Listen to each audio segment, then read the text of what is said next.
Sa isang taong matino, pagka kinokorek ka dahil nagkamali ka, magpapasalamat ka pa, di ba?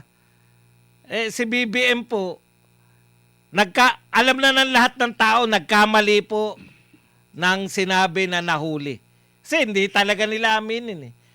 Huwag nyo nang bagu-baguhin na parang hindi nagkamali. Tao lang na, hindi ba tao yan si BBM? Kung nagkamali, aminin nyo lang, mas katanggap-tanggap.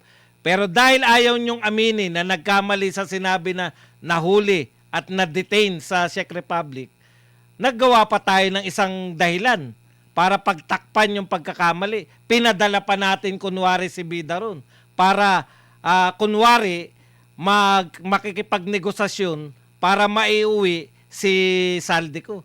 Pero pagtatakip na lang yun. Ibig sabihin, milyon-milyon ang ginagastos natin kay Bida para pumunta sa Czech Republic. Samantalang ang purpose lang naman niya ay pagtakpan yung pagkakamali sa sinabi. Sa totoo lang po, duda na po kami lalo ngayon na talagang na-detain si Saldico. Wala pong dahilan para pumunta pa ron si Bida kung hindi makagawa lang ng paraan para magtakip sa pagkakamali ng sinabing nahuli at na-detain si Saldico sa Czech Republic. Partner.